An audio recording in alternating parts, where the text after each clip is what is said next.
Hello, everybody.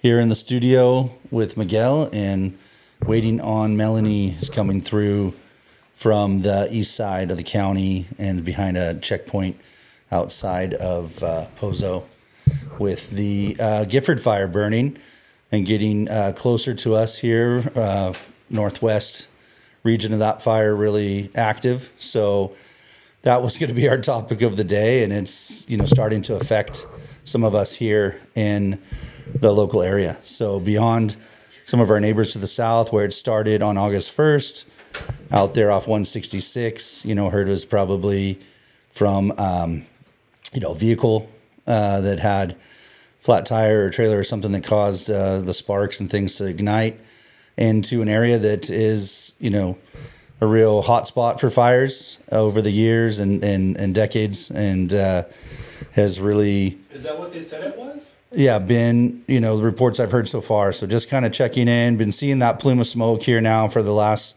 week plus on the horizon, looking at it from the coast and driving into Santa Barbara County this week. Lots of smoke down there, and, some effects towards some of our more populated areas, but it's been out there in the rural parts. There's some friends' properties that have burned over, lost some structures, lost some of their orchard trees, and it's starting to threaten and move towards us here in San Luis Obispo County, with Pozo being close and some of those areas. So everyone needs to stay safe and keep an eye on what's happening nearby. But it is in a region that has not burned in the last maybe 30, 40 years, but there has been lots of fires that have, been there on the eastern boundary of this fire. It is running into a burn scar from the Madre fire, so it has already burned to the east of it, which has helped them contain it. Maybe over 32% or so contained now.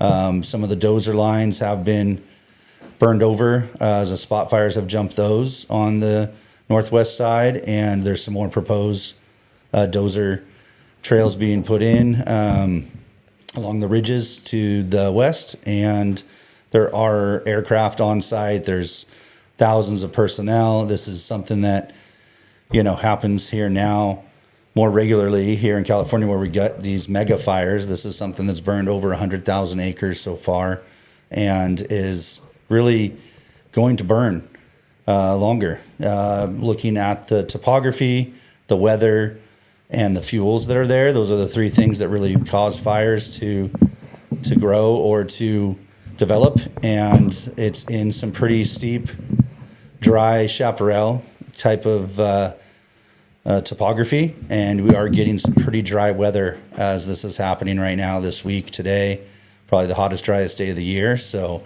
that fire is continuing to grow in the sector towards High Mountain Road, Avanos Valley Ranch Road, Avanos Ranch Road. There's, really just a few miles from each of those, maybe 4 miles from, High Mountain, and a couple miles from Avanalis. So it is starting to approach and affect more and more folks, and it is something that we continually report on, throughout the West and throughout the state.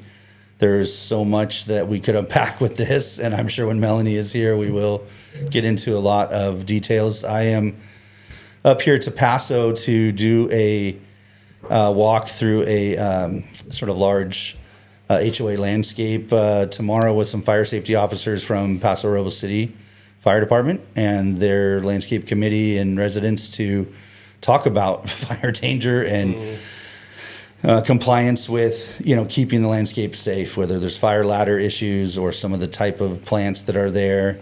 And so, fire escaping is something that we do regularly with our clientele, and really helping them in all scales create safer conditions around their homes or structures or properties. And so we are, right on cue here with California burning. And, really sad to see that there's still kind of the same storylines with fire as we've gone through so many heavy fire seasons each year. The fires get bigger and bigger, and we kind of have the same, reactions or, storylines come through from the news fronts where it's very sensationalized and it's very catastrophic. And it does get to that point in many instances where we do lose lives and homes and structures. But this is something that is not new to this land. And so understanding where you live in the world, and again, having a sense of place and knowing what is the conditions, or as the climate changes, what are the conditions that are starting to be more prevalent, we can, use fire as the technology that it is meant to be. So many peoples that had lived here and evolved in this land over the, centuries and thousands of years before us have really been able to use that and harness that, power for the good. I have lots of indigenous friends where they, teaching fire through their, tribal lands, and, talk about fire as a relative of ours, and so fire is the mischievous offspring of Father Sky and Mother Earth, and they would follow behind him and sprinkle water and resources on his trail. And so I think I've said it on here before, fire is sort of that drunk uncle who's in the family, but, is kind of a wild card. And so how do you work with fire, and what is good fire, and what is, the reasons for fire? Fire is really here as that tool to help renew these large tracts of land that are really hard to manage with a few agencies or a few hands. And so much of the land back movement and people asking for their, ancestral lands back, or being able to access them and, work with the plants and the land and the animals there, is for good reason. And it's something that has been continually, out of focus in the picture of this, and that fire is something that's bad and has to be fought, and it has to be contained, and it has to be really minimized.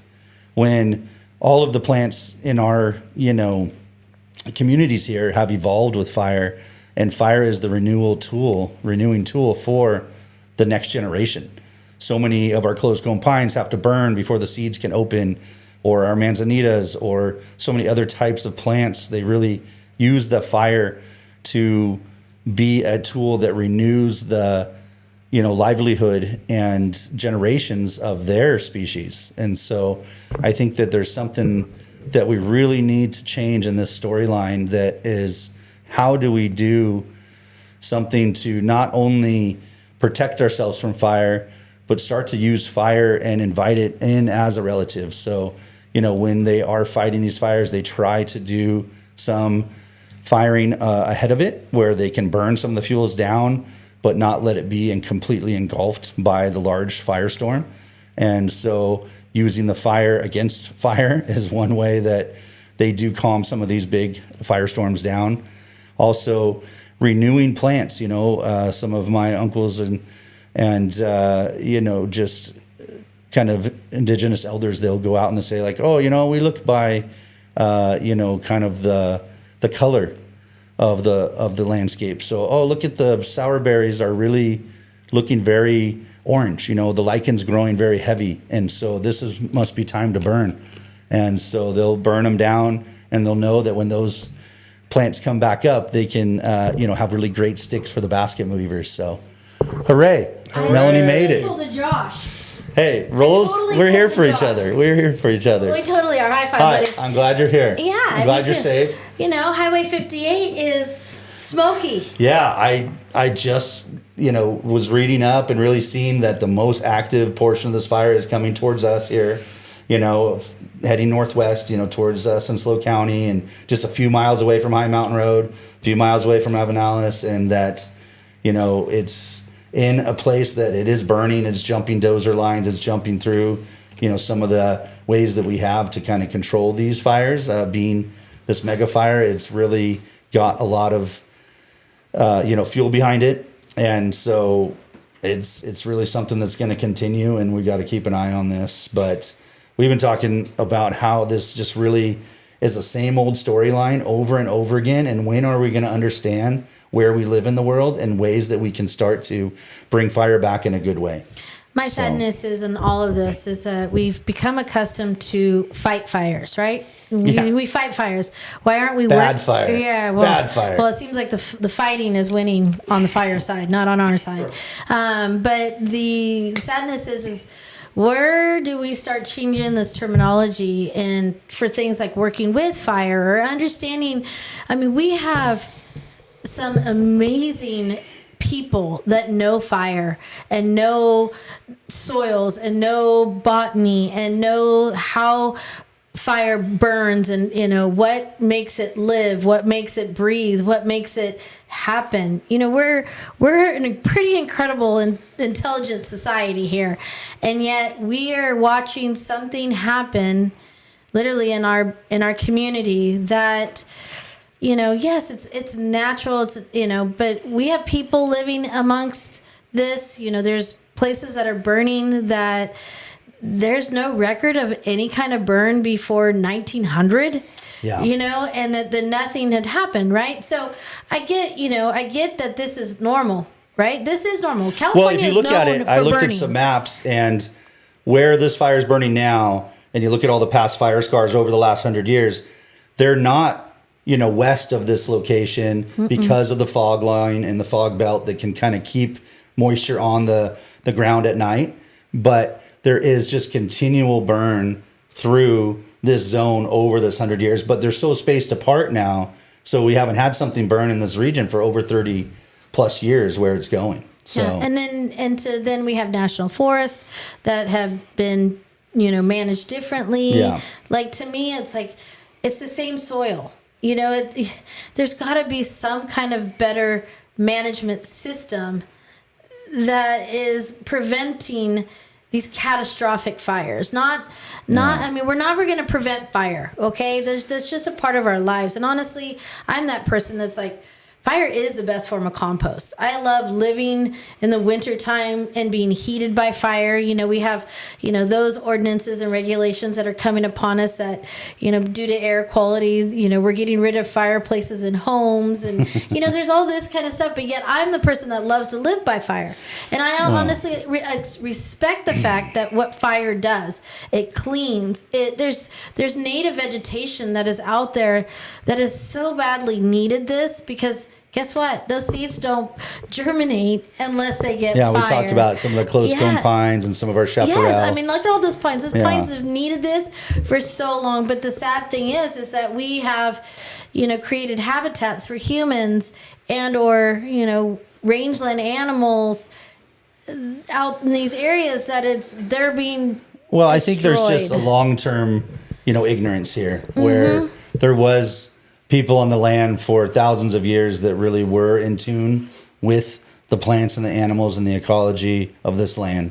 And so, fire was a technology they could use to their advantage. You could burn out the worms underneath the oak trees to have better oak crops. You can take the sour berries and you can burn them down to have straighter stalks for basket weaving. And so there was a dependence upon this landscape for natural resources and materials that has no longer been there. And that's been, hundreds of years now forward that we have, sort of lost those skills and that technology and that interdependence upon the land on which we live. So, fire prevention and even further than that, when they would do things to really, build this up to points that it hasn't burned for so long and nobody's been in there to touch this land or do anything to harvest from this land. You're going to run into these huge fuel sources that, unless we're touching the land, we're not going to be able to manage that. And if you prevent the fire, you're going to kill the land anyways. Yeah. It's going to turn into desert, and then you'll be living in a desert where you won't have any resources for, animals to graze or, fuel, to build with, or materials and so many things. So, preventing fire is like saying you're preventing the wind. You're preventing a natural element that needs to be there. And it's so counterintuitive to the white people that settled this land. And where they came from, it was so wet. They don't have as much fires. They didn't evolve with fire like so many other people. So not having a sense of place and still just being visitors and settlers on this land, we don't have a grasp of what it means to live here. And so there's just the same storyline over and over and over again that is really ad nauseum now. And it is sad when people lose their homes, and it's sad when people lose their lives in these situations. But we have put ourselves in these situations. We need to take accountability and responsibility for what we are doing and what our actions are. You cannot be suppressing fires and think that they're not going to blow up out of control. Yep. You suppress, and then all of a sudden, 50 years later, you pay the price. And that kind of scale and timeline is hard, I think, for people to understand, especially when you're in just such a consumerist society that is like, you know, what is the instant gratification of this minute? There's so many things that we can unpack in this story. I kind of touched a minute on it. It's like, I love to live by fire. I do.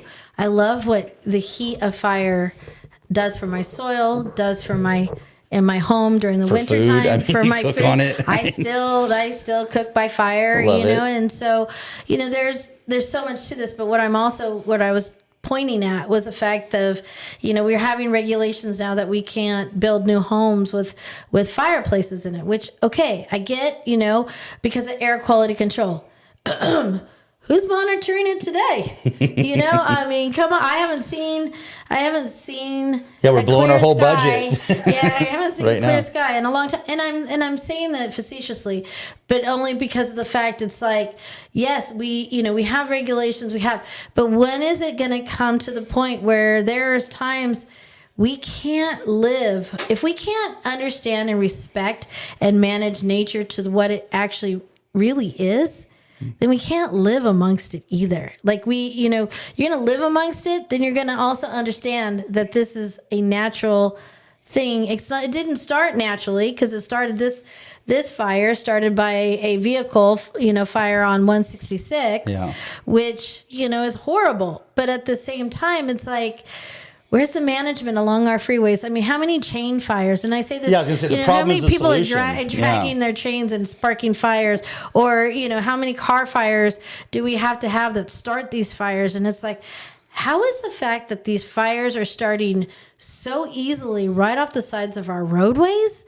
And I mean, again, there's management within that. And then, where are our botanists? Where are our people that are the scientists that are, and yes, people are going to say politics and all of this, but when do we as a society rise above it and actually learn from the people that know this, that they can walk out and show us exactly what they're talking about? Not, I studied here, or I lived in Texas and I came to California and I want a job.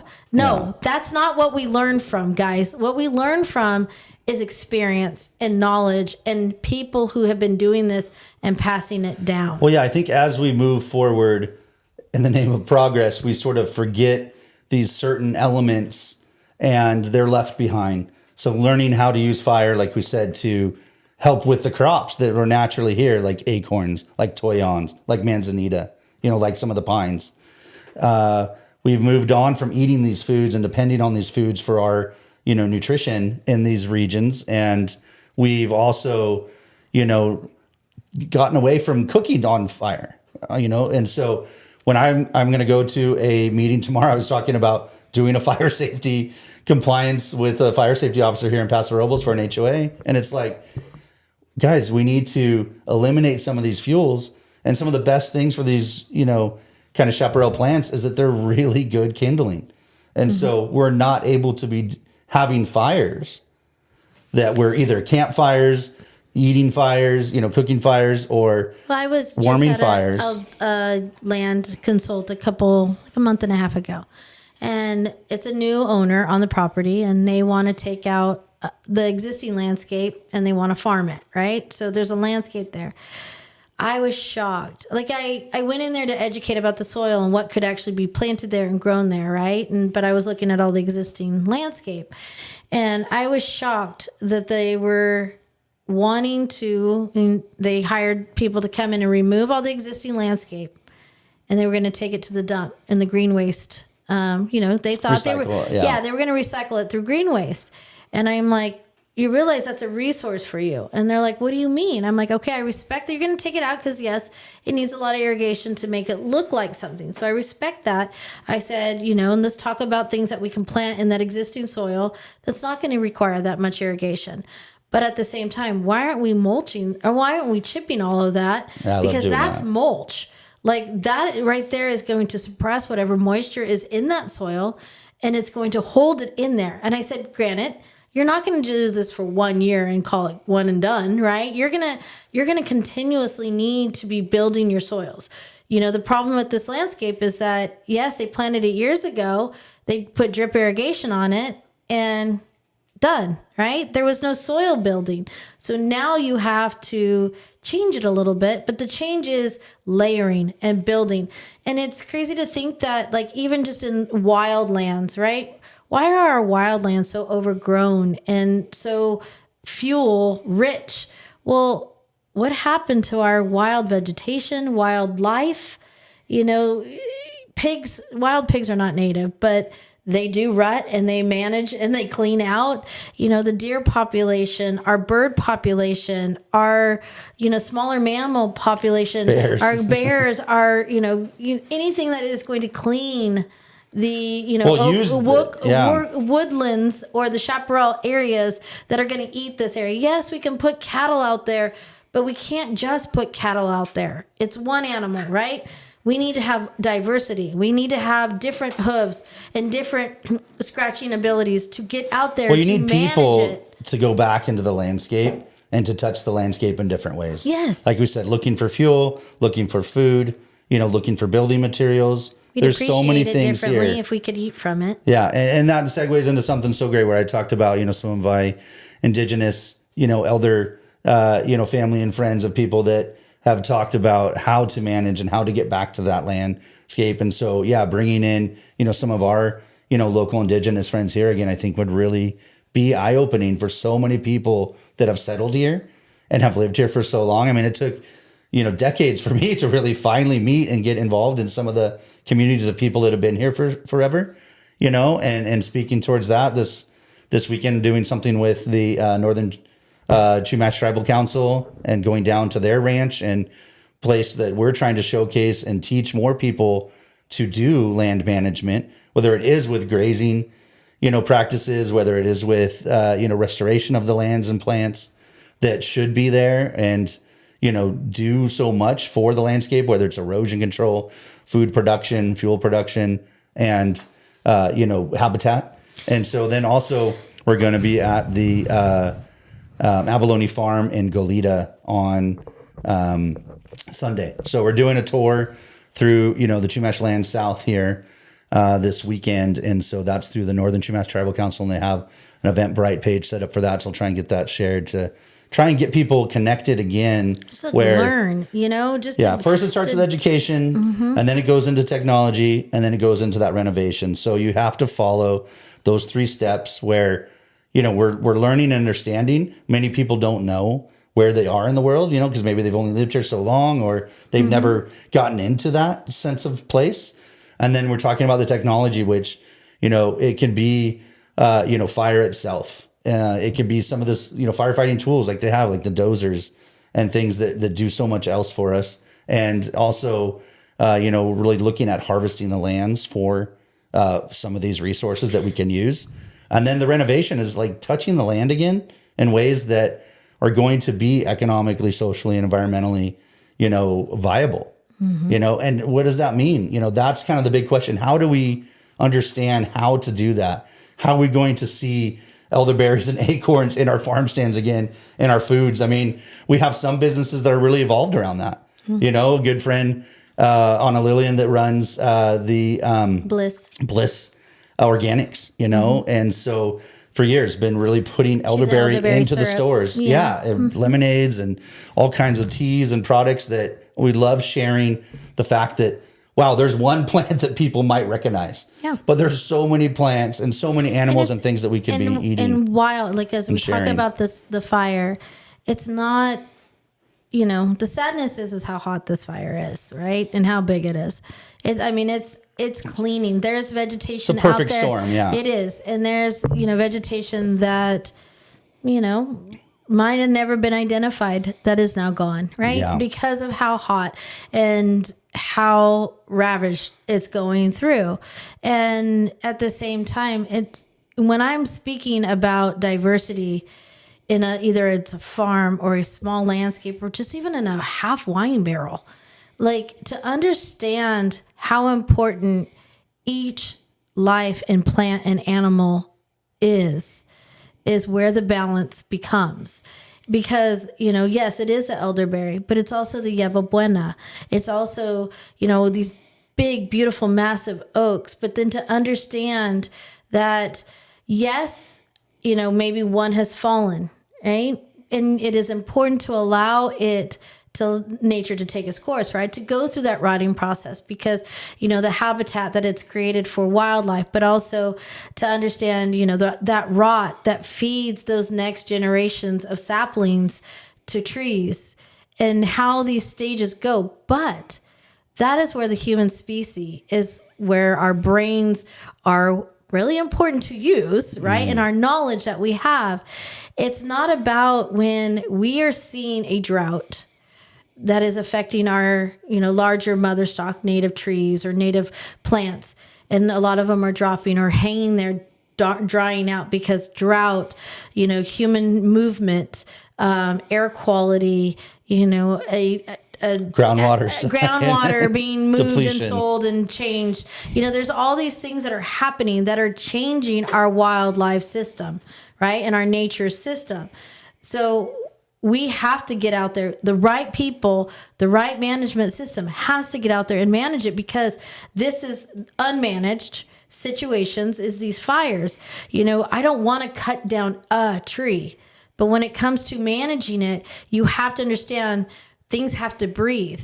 Things have to break down. Things They have to renew. They have to renew themselves. Yeah. And how do you do it? That's when humans step in and manage this properly. We don't rape and pillage. We don't clear cut everything and take it out completely. There has to be balance. You got to look at the picture for what it is, not, this little corner here, we're going to take it all out and leave everything else. Yeah, I think we need to realize Why? these fires are our fault. It is. It's all of our fault. One thing from the vehicle starting it to the lands being untouched and unmanaged, that is the result of it's a reflection of what we're doing with the land. And Every it's day. not that the fire is the one causing these issues. The fire is the tool. Mm-hmm. The fire is, part of the land that is, But it's also renewing. all of us too. And I'm going to say it, even speaking to myself, is the fact that we have been kicking the bucket down the road in a sense, meaning, what I can put off today, I can maybe just do it tomorrow. Oh, I didn't get it done today. I'm going to do it tomorrow. Or I'm going to. Yeah, the neighborhood I'm going to, that's years beyond what it needed to be for pruning. Exactly. And they couldn't agree on how to do it. And we've so now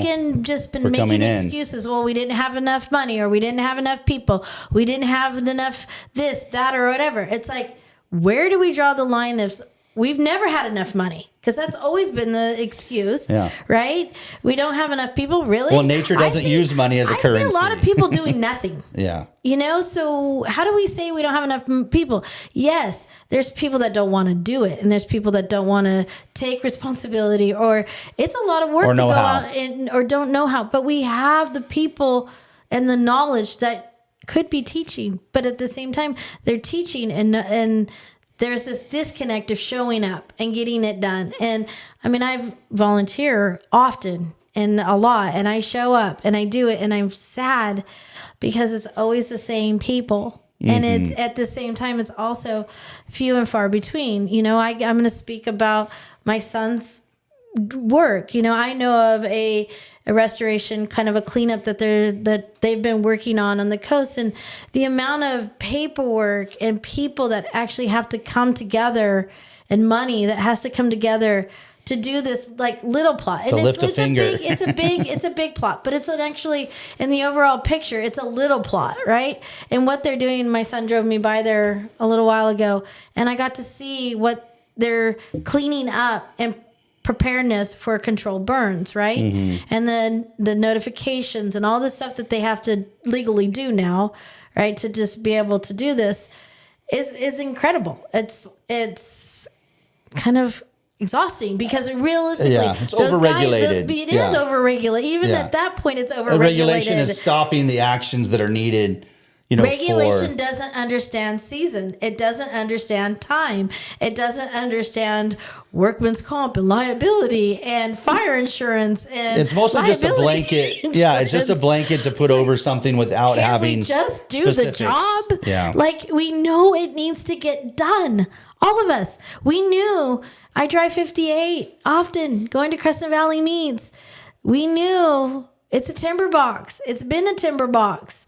We know that the fires that have gone through there already and how devastation that it's caused in these fires previously. And then you look at areas around Black Mountain, and I mean, that's huge technology up there. It's like, why aren't we managing this better? I know why, but and then to understand that whole area out there, that there's beautiful little farms that have been growing. How about behind Lopez Lake?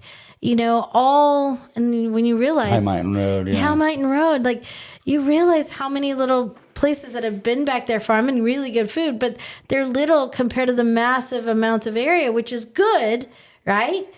Diversity is there, but then there's this large area that hasn't been, maintained. Yeah, and right on their doorstep. Right on their doorstep. And then also to think about how many places around us are like that, right? And then, then it becomes, well, it's either a fire hazard or then we just develop it. Well, then we don't have enough resources to develop. Realistically, we're, water. Yeah. Where's our water? Or you change that ecology, like you said, by depleting those water resources, by putting homes in harm's way, people in harm's way, because it's not balanced. It's not balanced. And I guess, it's just like every topic I feel like we've talked about. Accountability. Up into this end. Yeah, where's the accountability? Where's the responsibility of taking care of what we have? Mm-hmm. And where is the kind of, renewed resource use? Like, how are we looking at managing these cycles over time? Yep. How do we look at the next generation being able to also have these, resources? We know that it's going to continue to get more expensive, right? Anybody in their right mind that thinks anything is going to be affordable anymore is crazy. I'm sorry. I'll just say it how it is, because I'm 50 years old and all it's ever done is gotten more expensive. If I was going to build my business how it sits today, I would never be able to afford it with what I have today. I'm so grateful I started it 30 plus years ago, because now I can say I own a business, right? But I wouldn't be able to say I own a business if I was starting what I'm doing today. It's harder to make, So I'm saying mistakes. It doesn't get any more affordable. But where do we draw the line in the fact that where do we say I can't afford to wait anymore and stop kicking the bucket down the road? And that the problem is the solution again. We're not using all of our resources to their full effect. So people are not managing the foods that are here. We're talking about problems with just growing food. Well, now these lands that are full of native foods that we're not managing or taking, any resource from anymore in a valuable way are just getting left behind to their own devices. So all Mother Nature can do is clean up the mess. It's all Mother Nature knows how to do. Like your mom. Your mom's going to clean up the mess ultimately. You might not clean your room. You might not do the things. Who's going to do it?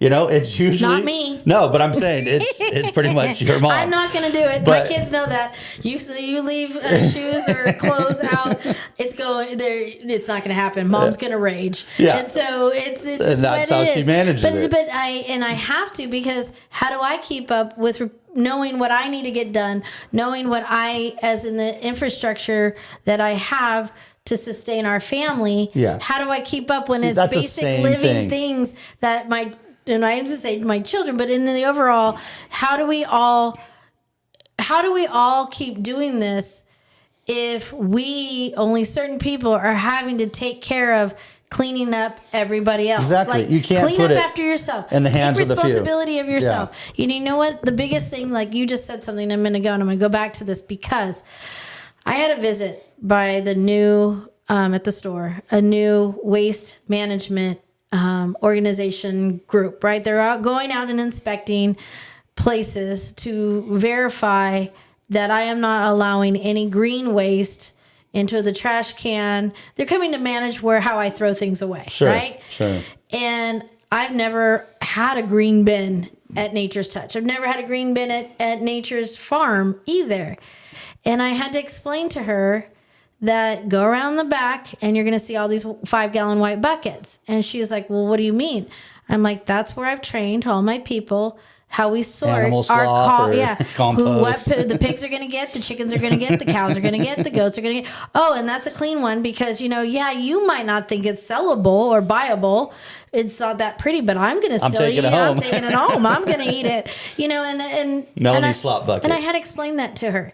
And do you want to know what she told me? What? How come everyone else isn't doing this? And I'm like, well, then you probably would be out of a job. But at the same time, I'm like, who throws produce and food away? Yeah. And allowing it to go into the landfill.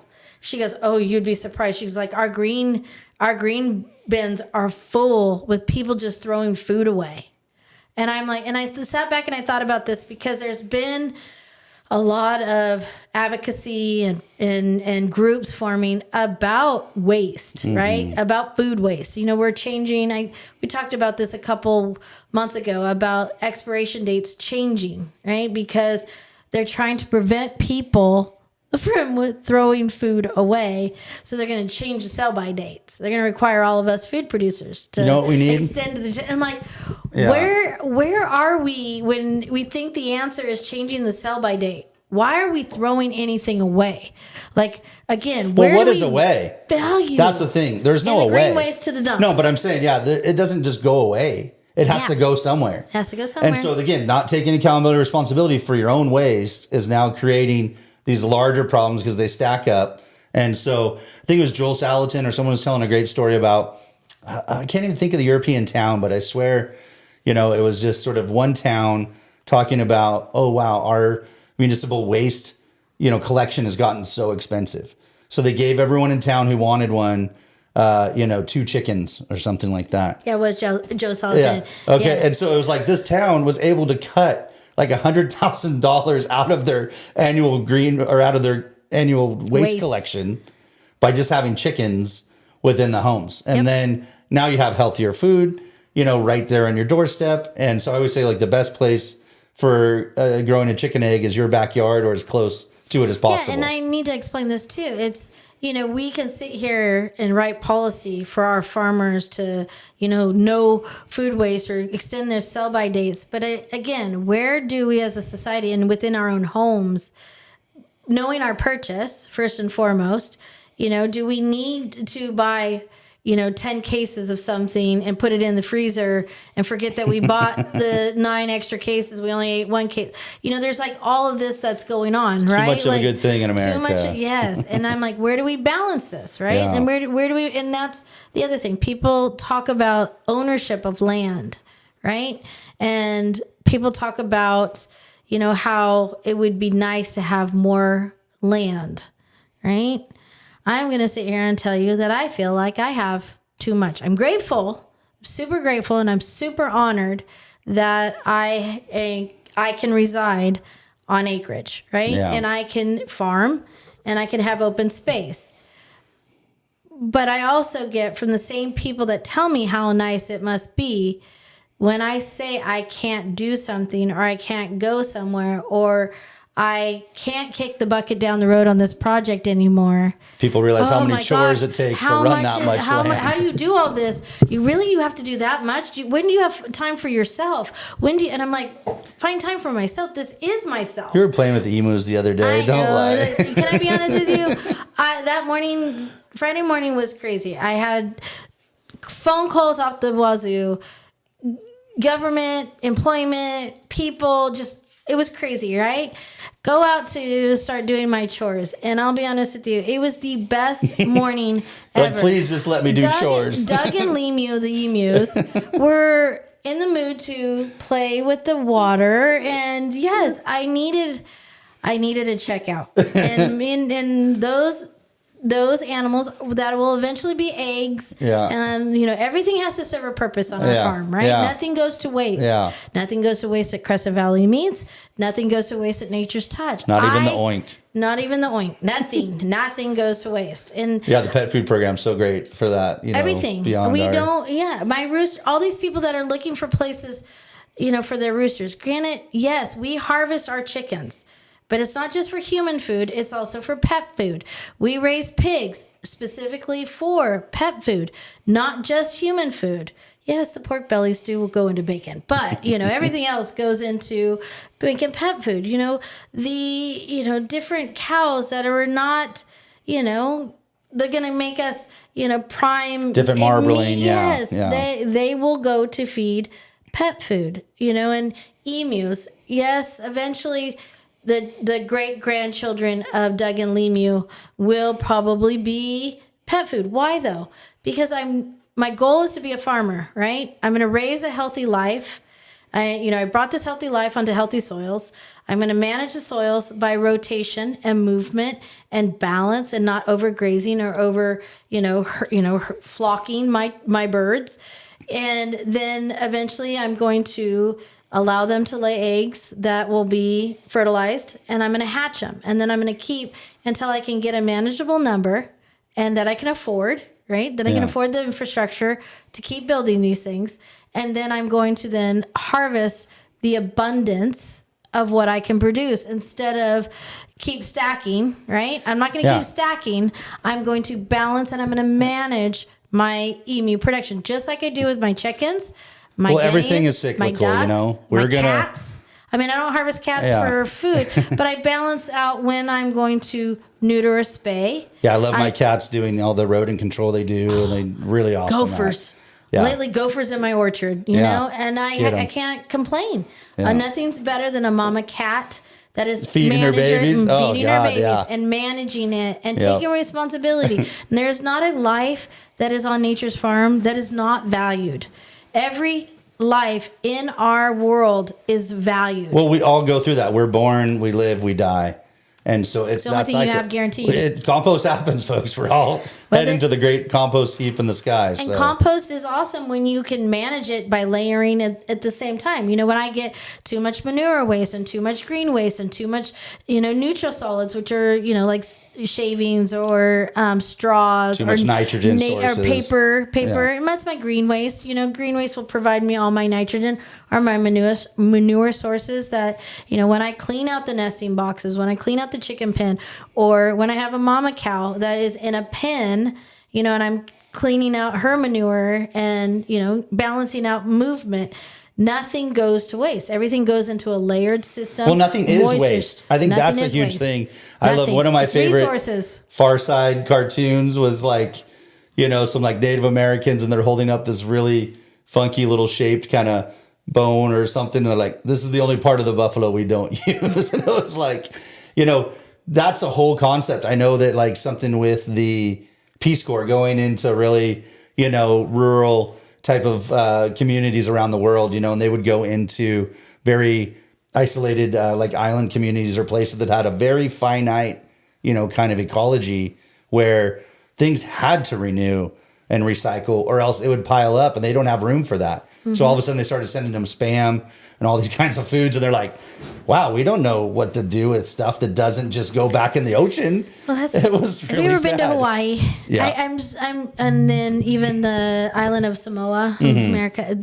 I'm still shocked at how much spam those cultures eat. Spam musubi. Yeah, and I'm like, why do you guys eat spam? And they're like, well, you guys shipped it to us, and I'm like, don't eat it. Yeah, same thing in Australia. Don't eat it. They're eating those like biscuits and jam and things that I'm like, why are you and eating it's this? ruining the culture. Like they're getting diabetes, they're getting all these things. So those are peoples that were so pure that now all of a sudden they're out of balance. Yep. Just like we're talking about with fire in our lands being out of balance. Same. And that's the thing. We can sit here and talk about fires or compost or farming or, water spam. like we did last week, or spam.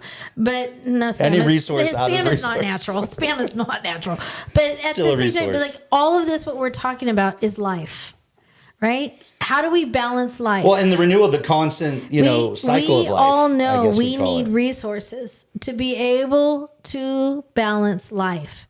And when we are tipped to the one side where we are abusing and neglecting the limited amount of resources that we really have, and we just keep going and kicking the bucket down the road and just keeping building and keeping developing this and I have to have this, or I want this, or when we don't stop Yeah, take a taking deep all the breath. water Don't out. take a deep breath right now because it's really smoky outside.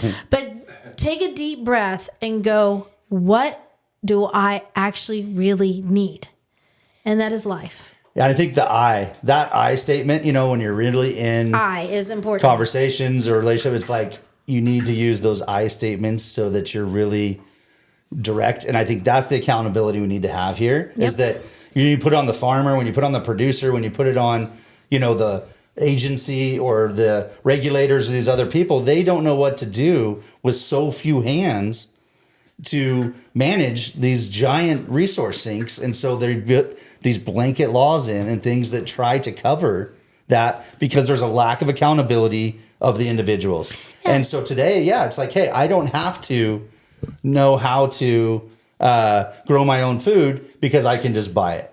I don't even have to, you know certain things because I'm going to be taken care of by a doctor, by a farmer, by, you know, a firefighter, by these things. But, you know, ultimately, we need to have more responsibility and accountability, and we need to have more hands touching this because we have more people living on Earth now than we ever have. Yep. And that's continually, you know, exponentially growing. So how are we not able to manage the same resources and the same? Is California getting bigger? California's always been the same size, and yet we're killing off our abalone, our salmon, our, you know, different populations and different resource bases that have always been, you know, very soils, because killing enriching. off our soils. And I'm going to point that out because soil microbes. all I'm doing as I'm driving from Creston Valley Meats right now to here and seeing how white smoked it is outside right now.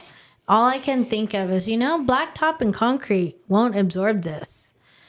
Rooftops and solar panels will not absorb this. Not going to make the relative humidity any. Grapevines, higher. grapevines and grapes, this destroys.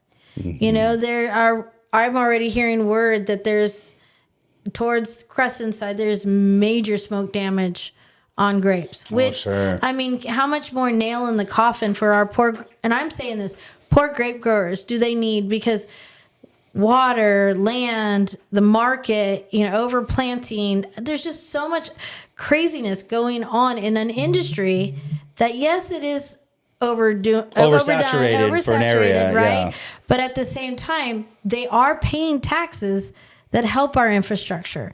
There are a part of us that are they are land beneficial. users that do touch the land. They are. So ag is not really, you know, the big bad problem. You know, when I did a lot of workshops where we were doing things with intermittent stream workshops, or we call it wildlife habitat conservation workshops, it was with regulators and ranchers, you know, and great people like, you know, George Work and Jack Varian would show up and be like, I wore my cowboy hat tonight to show I don't hate environmentalists. Or, you know, what's this? And everyone's like, this is a float trough tool. He's like, no, this is my PR tool so that when Fish and Game comes out, I can show that I put my float, you know, valves up in the troughs to a level that the birds can drink as well as the cows. Yeah. And so, you know, we really see people that are touching the land, like ranchers, you know, people would speak and say, you know, I want to restore the streams on my ranch and property so my kids can fish them like I did.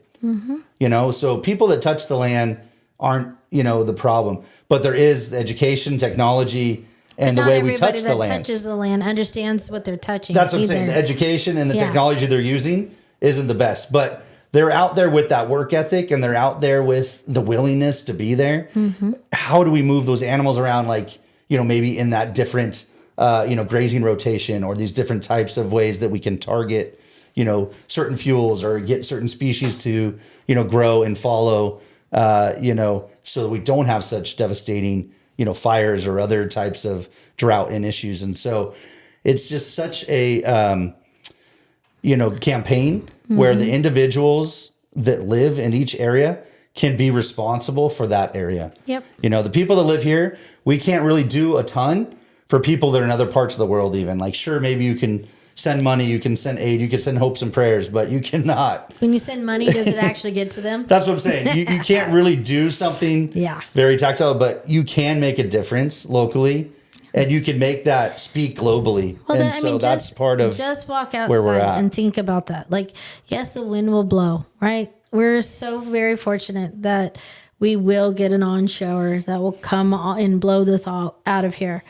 But at the same time, there's places in this country that don't get that. Arizona, you know, Yeah, I they mean, have a huge I feel Grand bad Canyon for them. fire right now. Oh my gosh, this is awful, you know. But the sad thing is if we had healthy soils, we could be pulling this and carbon and anything other junk out of the atmosphere and putting it back in the soil where it belongs, Balancing right? it, yeah. And balancing, and smoke would happen in certain times of the year when there was still enough moisture that would actually capture that carbon and put that back into the air. You know, yes, the potash and all the ash that we're going to have from this fire eventually is going to be good, but not if it's not going to leach into the soil. Can you imagine if we actually get some kind of moisture and it runs off into our streams? Yeah. You know, Kills. this isn't just now, and it's the after effects. Like downtown Templeton, we're dealing with the after effects of the granary fire. You know, the smells, the flies. You know, there's a big question. The lack of grain. Yeah, the lack of grain Grain has storage. been a constant. But that fire, you know, and 1 or 2, 3 maybe people's bad acts, and what the creation of this and now the after effect, this fire and all the other fires that we have been dealing with is the after effect. We're all kind of numb right now watching, you know, who's next to be evacuated. Are they going to be able to maintain? 120,000 acre. That is just, that's great. And also, you know what it made me It's realize? not stopping You know what it either made me anytime realize soon. is how close we really are to Lake Santa Margarita, Lopez Lake, Santa Maria. You know, like we're not that Yeah. far away from Yeah. each other when the fire starts burning. This fire started in Santa Barbara County. We're North County, San Luis Obispo, and we're now affected. Yeah. You know, and it's like that's really making us realize how connected Yeah. we really are, and how we all need to be better about following through, taking responsibility, communicating, connecting, and getting the specialists that know how to manage this up in front to teach us to be able to live. Yeah, that's step one. Like I said, education, step one. Step It two has is the to. technology. What are we going to put at this to, you know, implement balance? And because when we talk about it, like when you have your checkbook, you want to balance it. When you have a budget, you want to balance it. When you have, you know, resources, you want to balance that resource sink, whether it's clean air, clean water, or, you know, clean food. We really need to understand that these are essentially other parts of wealth. And I don't want to hear anymore that, never going to be able to, you know, have affordable housing or have these things that we can obtain if we would balance our checkbooks and our resources I have in a that question way. about that. Like, okay, affordable housing. You know, what is affordable housing when paperwork alone to file for a permit is 300,000? That Well- is, there's no such description Yeah. as Well, affordable I think, you know, housing. it's funny because I have friends that are like, I want to create affordable housing. I'm like, so you want to make a house that's affordable for a young person, say today. Mm-hmm. Well, how are they going to make the money to take care of that? They can't just work in a job that is going against that. Mm-hmm. So, you know, and also they can't depend on a food system that has ever rising costs and unhealthy attributes to it. So affordable housing is essentially, it's just like with soil, right? When you have healthy soil, the byproduct is healthy crops. Yep. And so if you have a healthy, you know, economy, then you're going to have affordable housing. Housing. You're going to have affordable food. You're going to have Because people can affordable find healthcare. careers that will pay for the medium income of rent or Yeah. mortgage. And that's, you know, that's the world that we live in right now, that we have created this abundance of housing, right? But housing that nobody can afford. And Well, it's and even at a the same- population problem, and, distribution problem. You know, back in the day when we would have situations of the economies changing like this, we would actually have jobs that you could actually go and get that could afford the, you know, average Yeah. rent in your community. And we don't have that anymore. Well, also you have so many people in the baby boomer population that are, you know, maybe their partners have passed, you know, as women outlive men. And so now you have a bunch of single elderly people living in homes By themselves. by themselves, when each one of those homes being a 3-bedroom, you know, say average house, you could be putting a whole family of 4 into that Josh, house. So you'd be taking the population You're and talking going to 4 the to 1. wrong person on that, because you know why? I'm doing everything I can to make sure my kids don't move out of my house, and I'll take any community members. If you're willing to do chores, you can come move in. Boom. I mean, I'll be honest with you. All my coworkers, all my people from Crescent Valley, we're all listening, right? Are we going to be evacuated? What's going to happen? We're kind of a little far right now, but I mean, for how much We're that talking fire, miles, though, for how far that fire has changed, we don't know. And so my assistant Carla in my office, she's like, "Well, I think we're all moving to your house," and I'm like, "Okay," I'm like, can you get up in the morning to do chores?" And like I was giving them all the list, and like, you have to do all that all the time. I'm like, every day before I leave, that's what we have to do. Give them 1 acre plots. And then You when can we put a bunch of people out there. get home with my husband, who was like, nobody, I'm like, I would take all of you guys. You guys could all come live with me, And All he has to do is walk around naked, and not that many people want to be that's there. the problem. He's like, how am I going to walk out in my driveway naked? I'm like, that's not my worry right now, But yes, my husband is one with nature on his property. Nobody else keep is people away, on maybe. his property. Okay, so he worked hard to be one with nature on his property. My poor children. But at the same time, it's again, what's wrong with co-housing, right? Yeah. I mean, I can't tell you how many people tell me all the time that, "Oh, Melanie, you should, really promote your children to move out, or, you need to push them on so they can go out and experience the world and figure it out."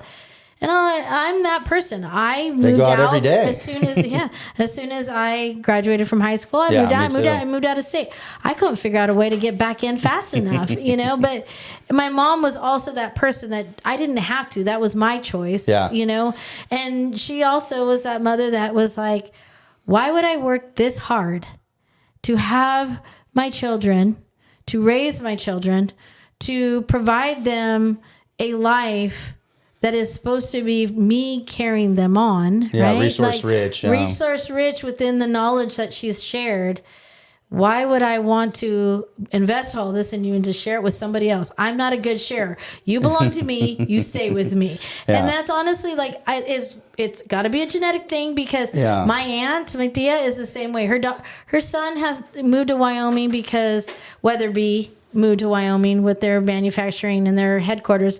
So he moved there. But if it was up to her, they would all still be here. Her daughter Audra still lives with her. And there's no need to move. Well, it's good to see both sides. Every time I moved away and came back, I fell in love with it more. Yeah. And so I was like, this is where I want to raise my kids, and this is where I want to be. And my siblings have done the same. And so many of them have come back, and now we're all in the same village and town, and able to go to the beach every Sunday with the whole fam. That's bam. Nice. Again, and honestly, we don't need material things. We don't need. What we need is a balanced life, enjoying it with the ones that we love. And yes, I am that mother that's like, I don't want my children, but I also have other children living in my house or on our property. I have other families living on our property. My mother and father-in-law, we recreated that co-housing together. And I'm also realizing the amount of chores I have, I'll take on more, Yeah. but, and at the same time, but it's also the balance of resources, right? Yeah. That property could sustain, but at what cost? Yeah. And, we don't hunt our ranch. Why? Because at what cost if we hunt it now, everybody hunts around us, but we don't. And we're that balance, right? Yeah. And at times, if somebody wants to come diversity is that key. it's a diversity, I wanted to say was just that it's not that we don't want we don't hunt. We just don't hunt right now on ours because there's not the numbers to do it. Exactly. And like you said, you doing something different than somebody else. So that leads to a greater diversity of actions. Of it. And so when you look at everything in the universe is hitched to the next thing, and that's like a really good quote from I just blanked on his name, but say the quote. Once you tug on one thing in the universe, you realize it's hitched to everything else. And it's John Muir. John Muir. Oh, sorry, yeah. So John Muir. And so we think of that with all of those resources. Like, you can't look at housing separate from fire, from water use, from population, from all those demographics of things. So we have to understand that all the things are related to each other. And if we want to have clean air, water, food, and shelter for free or as cheap as possible, then we all need to take accountability for putting into that within a region. And then you can start to use money towards those things that you're not making at home. Nobody's really, doing car manufacture or doing computer chips or other things that we want to use the high technology for. And so it's a balance of using the right technology, the appropriate technology, we say, and also having the appropriate level of education to what we're doing. Yep. So, we really have to find an agreement, just like we talked about when Jesse was here. How do we agree, like in one water basin, to use that water in ways that we can balance out that hole for the long term? And so that's kind of what it's going to come down to. How are we going to understand and have a sense of place for where we live, what the seasons offer and provide, and what we need to do to, have the best balance account, and checkbook. And so, fire is a huge part of that because it is so out of balance. And people look at it and say, oh, you need to do this. You need to just put more water at it. You need to, do that. And it's like, it's not a linear equation. The biggest water storage facility are oak trees. There you go. And when oak trees burn like they're burning in this fire, that means that we're not managing our water storage well. Yeah. Because they do produce a natural fire resistance within themselves. Naturally, over time, they're capturing moisture. They're building up the leaf litter. The leaf litter blows or something, grazes on their understory. Well, the soil becomes more absorbative in holding water. And it does this. And when they can burn that hot, and I just saw a picture that it was was an oak woodland, and it's completely black ash now. I'm just floored. I am honestly. Yeah, we hope those sun sprout. Yes, and I'm just devastated, honestly, to think of the life that has been lost. It needs to happen, but not at this heat and not at these temperatures. Well, not this extreme. And not this extreme. Yeah. And I think we're living in a world of extremes today. Yeah. And if humanity wants to live, for a certain amount more time, we really need to look at balancing these equations. So the definition of today's show is we need to find balance. We do. Yeah. Please, to anyone that's listening, to anyone that wants to be a part, get together with people that are in this industry that know what they're doing. Let's start working. Let's start volunteering. Let's be better about the choices and our purchases that we make, the lifestyles that we live.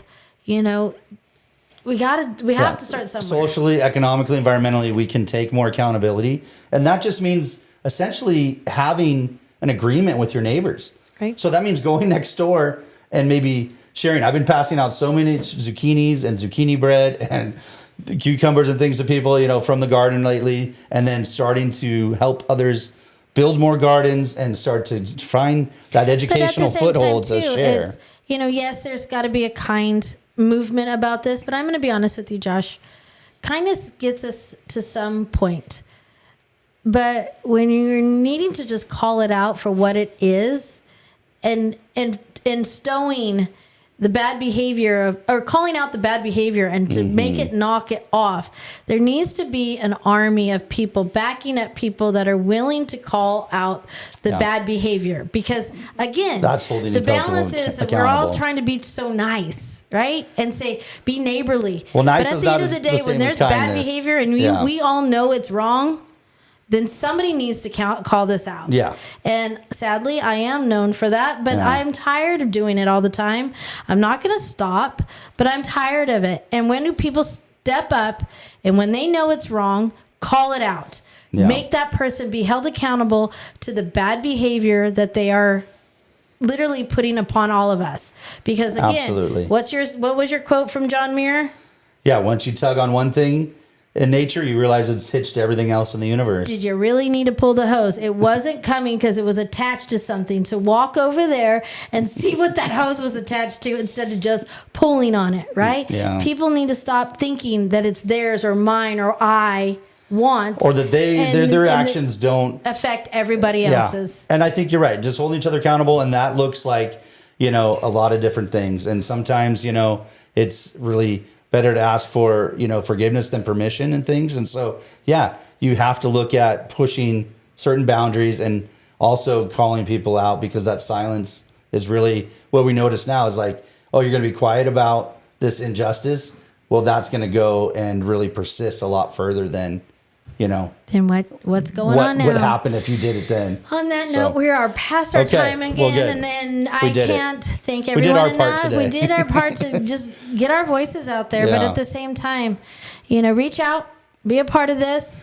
Ask us, anything that would help your community or your home, ranch, property. Yes. Ask us anything that we can do to help. And I'm here.